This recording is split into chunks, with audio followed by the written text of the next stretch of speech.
السلام علیکم۔ دیا وائس چینل میں تمام ناظرین کو خوش آمدید۔ میری خالہ مجھ سے بس 5 سال بڑی تھی۔ اماں کے مرتے ہی خالہ مجھے اپنے گھر لے آئی۔ اس رات خالو گھر میں نہیں تھے۔ جب خالہ مجھے جگا کر اپنے بیڈ روم میں لے گئی کہ مجھے اکیلے ڈر لگتا ہے۔ ایک بستر میں خالہ کے ساتھ سونا مجھے عجیب سا لگتا تھا، لیکن مجبوری تھی۔ آدھی رات گزری ہوگی جب مجھے لگا جیسے میرے منہ میں کوئی گرم چیز ڈال رہا ہے۔ آنکھ کھلی تو خالہ اپنا میرے اماں ابا کے مرنے کے بعد میری خالہ مجھے اپنے گھر لے آئی۔ میری خالہ زیادہ عمر کی عورت نہیں تھی، مجھ سے صرف 5 سال ہی بڑی تھی۔ خالہ نے جو مجھے کمرہ رہنے کے لیے دیا تھا اس میں صرف ایک سنگل بیڈ ہی تھا۔ میں ہر وقت اپنے کمرے میں ہی رہتا تھا۔ ایک دن میری خالہ میرے کمرے میں آئی تو میں سونے کی تیاری میں ہی تھا۔ میری خالہ میرے پاس آ کر بیٹھ گئی۔ ایک دم اس نے مجھے اپنے گلے سے لگا لیا اور چھوڑنے کا نام نہیں لے رہی تھی۔ آہستہ آہستہ اس نے میری کمر کو سہلانا شروع کیا تو میں محسوس کر رہا تھا کہ آج خالہ نے شاید نیچے کے کپڑے نہیں پہنے ہوئے تھے۔ خالہ شاید اپنی عادت سے مجبور تھیں۔ اس وقت خالو گھر پر نہیں تھے، وہ اکثر لیٹ آیا کرتے تھے۔ اب تو یہ روز کا معمول ہو گیا تھا کہ خالو کے جاتے ہی خالہ میرے کمرے میں آ کر بیٹھ جاتی، لیکن عجیب بات یہ تھی کہ جب سے میں اپنی خالہ کے گھر رہنے کے لیے آیا تھا انہوں نے اپنے لباس میں کافی حد تک تبدیلی کر لی تھی۔ وہ ایسے باریک کپڑے پہنتی کہ میں دیکھ کر شرمندہ ہو جاتا اور نظریں جھکانے پر مجبور ہو جاتا۔ میری خالہ موٹی عورت تھی، موٹاپا ان پر بہت جچتا تھا، لیکن ایسے کپڑے پہننے سے ان کے جسم کا ایک ایک حصہ مجھے صاف نظر آتا تھا۔ اس رات خالو نے فون کیا کہ آج رات وہ گھر نہیں آئیں گے، شاید وہ دوسرے شہر میں گئے تھے۔ خالہ بہت خوش دکھائی دے رہی تھیں اور کہا آج تو میرے کمرے میں ہی بستر لگا لو، تمہارے خالو آج گھر نہیں آئیں گے۔ میں سمجھ گیا تھا کہ میری خالہ مجھ سے کیا چاہتی ہیں۔ میں نیا نیا جوان ہو رہا تھا، لیکن اس رات میری ہمت جواب دے گئی جب خالہ نے صبح تک میرے ماں باپ کا انتقال کچھ عرصے پہلے ہوا تھا اور اس وقت گھر پر میری خالہ اور خالو تھے یا میں تھا۔ سارے مہمان بھی جا چکے تھے۔ میری عمر 17 سال تھی اور میری خالہ بھی بہت بڑی عمر کی نہ تھی، وہ صرف مجھ سے 5 سال ہی بڑی تھیں۔ نانا نانی پہلے ہی وفات پا چکے تھے۔ خالہ کی شادی ہوتے ہی نانا نانی کا انتقال ہو گیا اور میرا کوئی ماموں بھی نہ تھا۔ میری ماں اور میری خالہ بس 2 ہی بہنیں تھیں۔ میں بالکل بے آسرا ہو کر رہ گیا تھا۔ میرے چاچو تو دفنانے کے وقت آئے تھے اور واپس مجھے پلٹ کر پوچھا تک نہ تھا۔ میری عمر ایسی نہ تھی کہ میں اپنی ذمہ داری خود اٹھا سکتا، میں تو خود بھی میٹرک کلاس کا طالب علم تھا۔ میری خالہ نے کہا کہ یہاں کچھ بھی ایسا نہیں بچا جسے ہم سمیٹ سکیں، خالی 4 دیواری کا گھر ہی رہ گیا ہے، اسی لیے میں تمہیں یہ بھی نہیں کہہ سکتی کہ اپنا سامان باندھو اور ہمارے ساتھ چلو۔ پھر خالہ مجھے اپنے ساتھ لگا کر پھوٹ پھوٹ کر رونے لگی، کہنے لگی تم میری بہن کی آخری نشانی ہو، میں تمہیں بھی اکیلا نہیں چھوڑ سکتی۔ خالہ کا یہ کہنا تھا کہ میرے خالو بھڑک اٹھے اور کہنے لگے تم ہرگز اسے اپنے ساتھ نہیں لے جا سکتی، اسے اس کے چچا کے حوالے کرو، ہم نے اس کا ٹھیکہ نہیں اٹھا رکھا۔ خالہ کی یہ بات سن کر میری خالہ نے خالو سے کہا آپ کیسی بات کر رہے ہیں، میں اپنے بھانجے کو کیسے یہاں پر اکیلا چھوڑ کے جا سکتی ہوں۔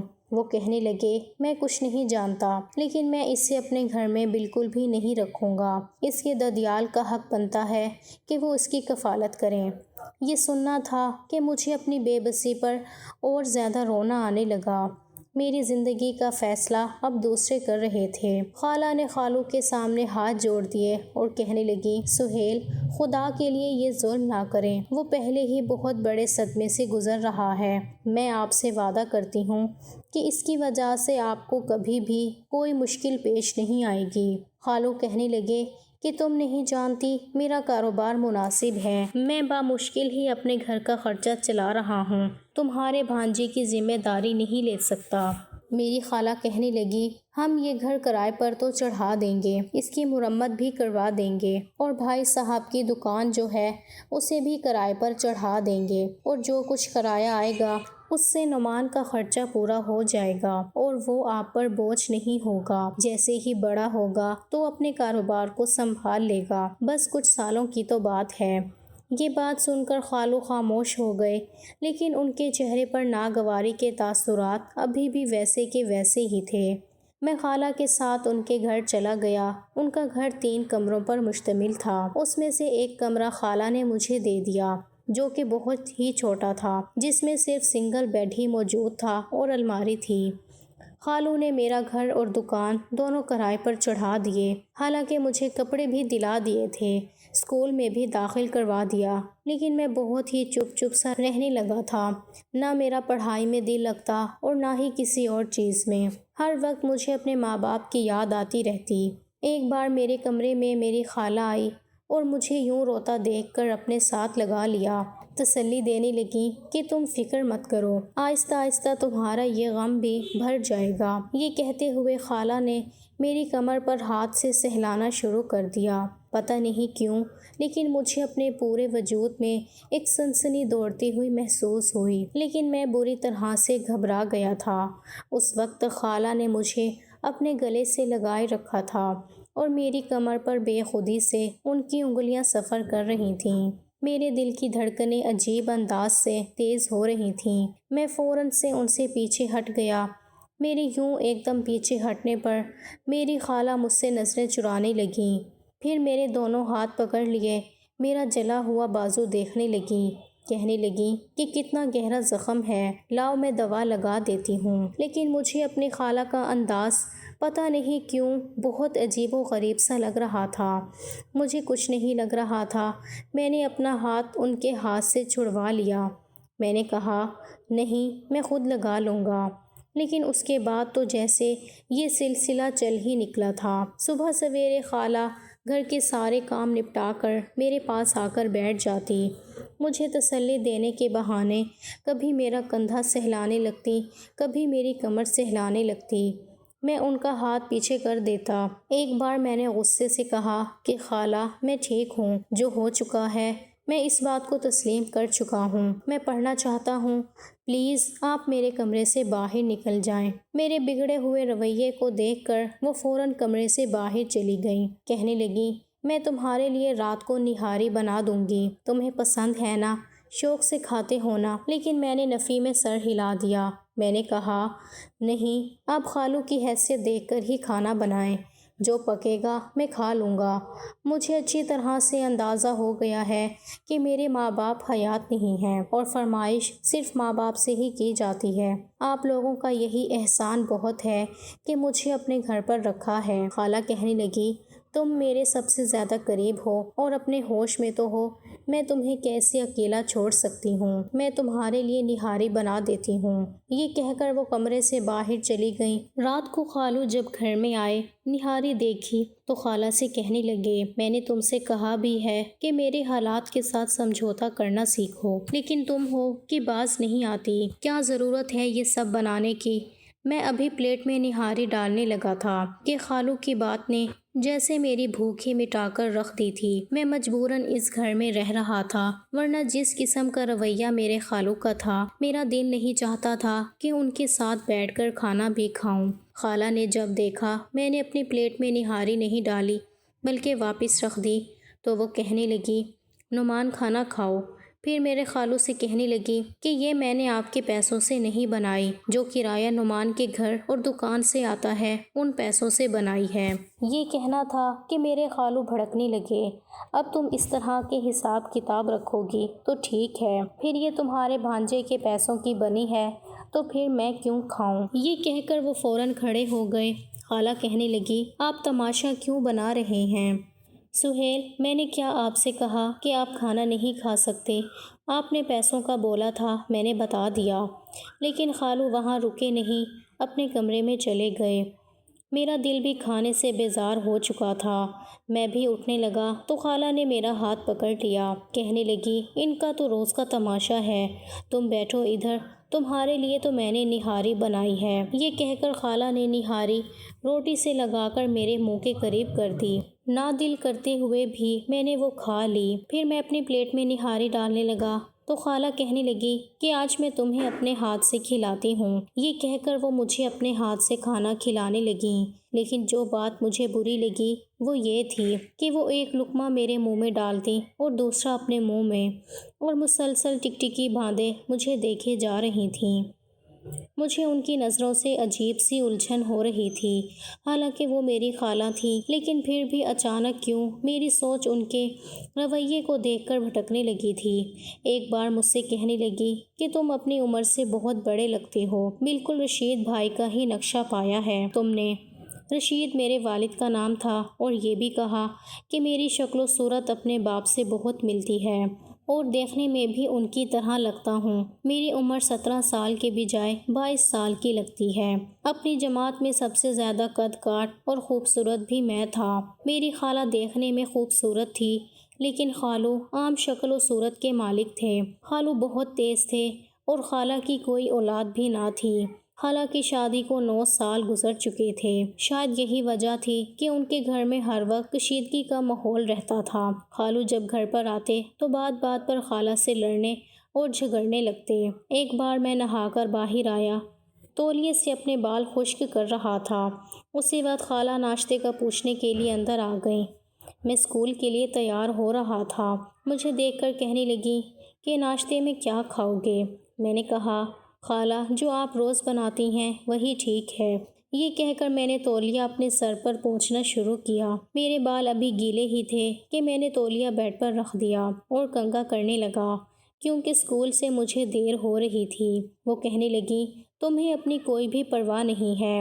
یہ کہہ کر انہوں نے میرا ہاتھ پکڑا اور مجھے بیڈ پر بٹھا دیا اور تولیہ پکڑا اور میرا سر صاف کرنے لگیں۔ مجھے یہ بات بڑی عجیب سی لگی تھی، کیونکہ میں کوئی چھوٹا بچہ تو تھا نہیں جس کا ہر کام خالہ کرے۔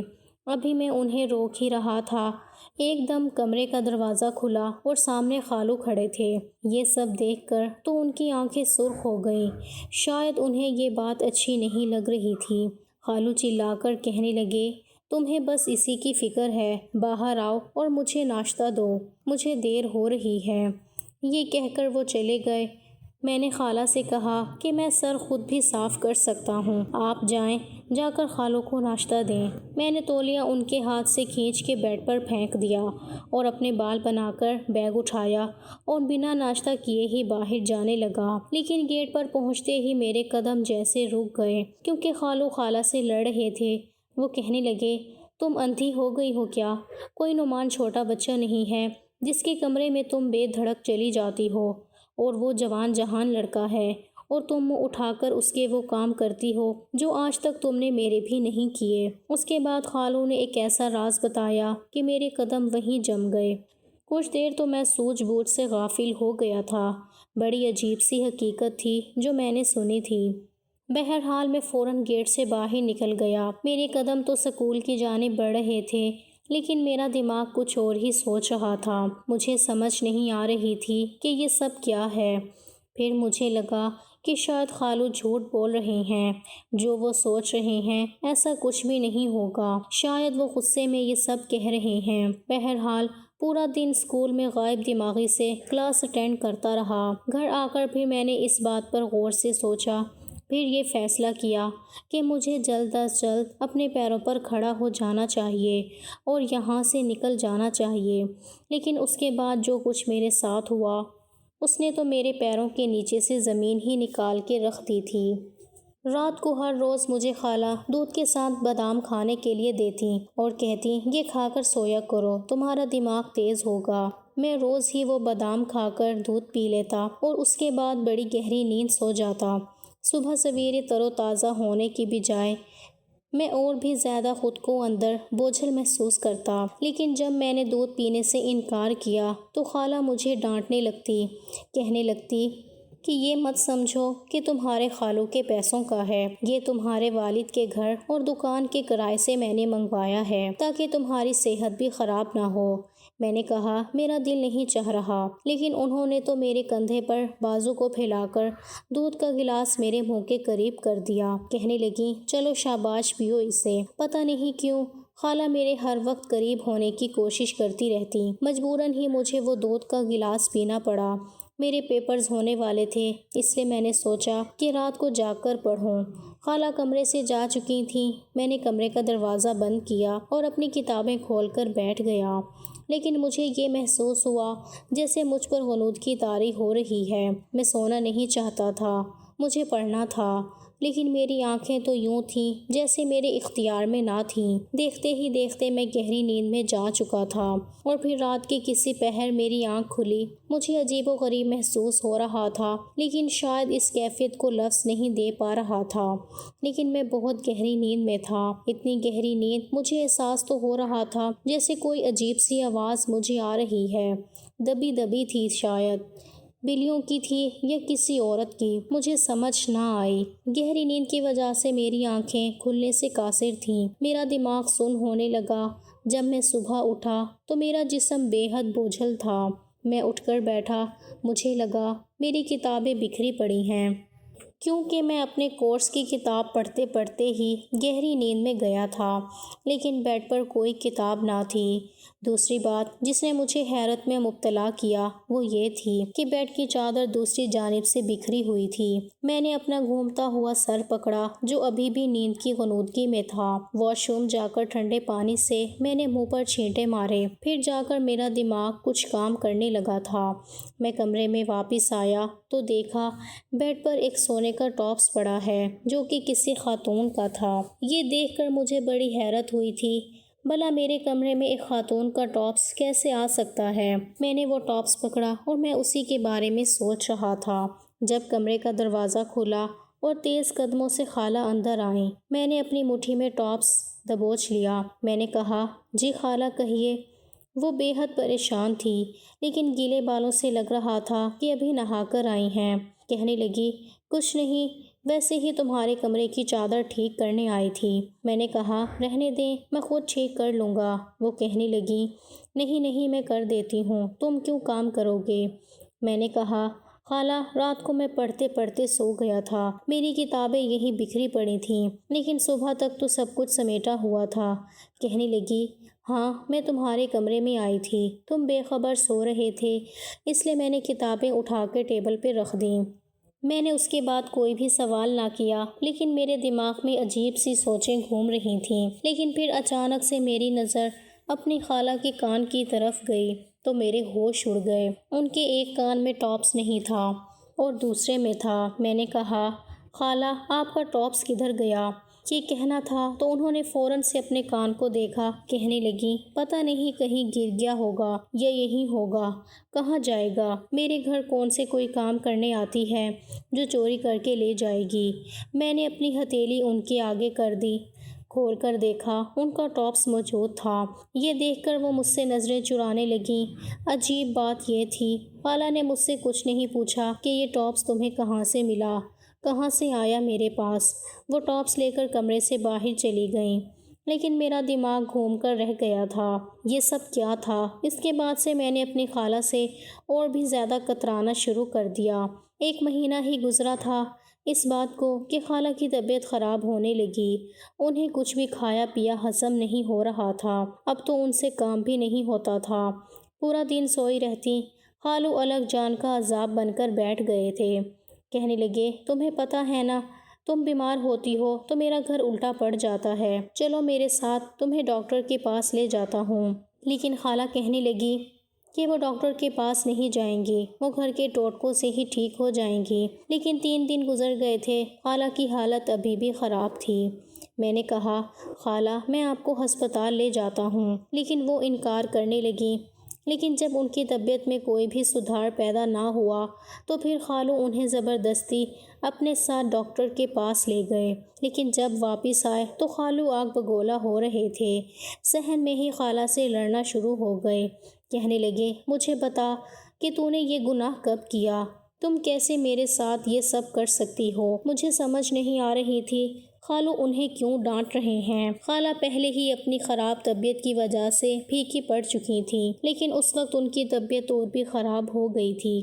میں نے کہا، خالو آپ کو نظر نہیں آ رہا خالہ کی طبیعت ٹھیک نہیں ہے اور آپ انہیں ایسے کیوں ڈانٹ رہے ہیں؟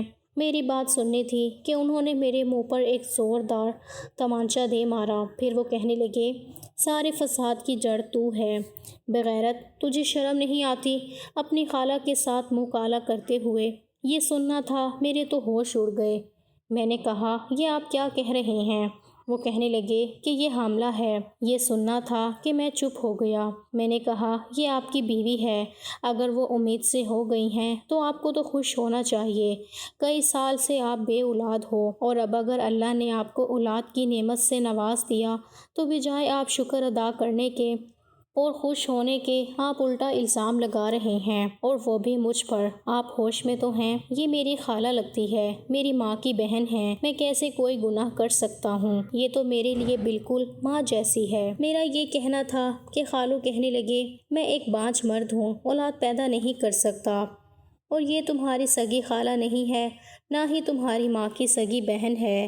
تمہاری والدہ کی چچی کی اپنی بیٹی تمہاری نانی کو دی تھی، کیونکہ تمہارے چاچو کا انتقال ہو گیا تھا، اور چچی کی شادی اسی کے گھر والے دوسری جگہ کرنا چاہتے تھے، لیکن جہاں اس کا رشتہ طے ہوا تھا وہ لوگ بیٹی کو رکھنے کے حق میں نہ تھے، اس لیے تمہارے والدین نے اسے بیٹی بنا کر رکھ لیا، اور جب میری اس سے شادی ہوئی تو انہوں نے یہ بتایا کہ یہ اس کی سگی بہن نہیں ہے۔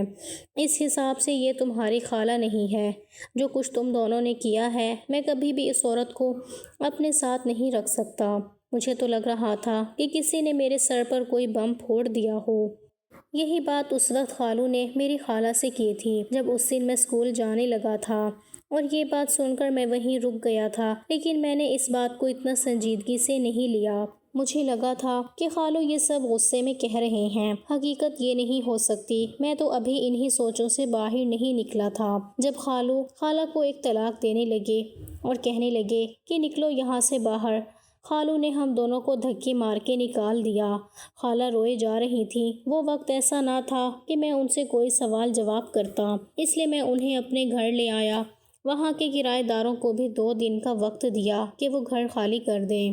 میں کمرے میں خالہ کو لے کر بیٹھ گیا، لیکن میں سمجھ نہیں پا رہا تھا کہ ان سے بات کیسے شروع کروں۔ میں نے کہا کہ آپ شاید مجھے نشے کا دودھ دے کر گناہ کرتی تھیں۔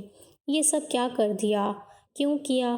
اگر آپ میری سگی خالہ نہیں تھیں تب بھی میں نے آپ کو ہمیشہ ماں کا درجہ دیا تھا۔ لیکن خالہ نے مجھے کوئی جواب نہ دیا، بس مجھے عجیب نظروں سے دیکھنے لگیں۔ کرایہ دار جا چکے تھے، اس گھر میں صرف میں اور میری خالہ ہی رہ گئے تھے۔ میں نے انہیں کہا کہ یہ گناہ اپنے وجود سے ختم کریں، کیونکہ میں کسی بھی رشتے کو نہیں جانتا نہ مانتا ہوں۔ خالہ نے تب بھی مجھے کوئی جواب نہ دیا۔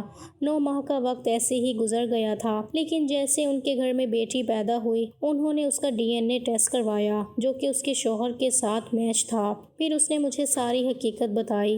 میرا شوہر بانجھ تھا، لیکن قابل علاج تھا، لیکن علاج نہیں کراتا تھا۔ لیکن پھر بھی میں چوری چھپے اسے حکیم کی دوا پلا رہی تھی۔ اسے پلانے کے بعد وہ بالکل بے قابو ہو جاتا تھا، تو میں تمہیں اس لیے نیند کی دوا دیتی تھی تاکہ تم کمرے سے باہر نہ نکلو۔ یہ بچہ میرے شوہر کا ہے۔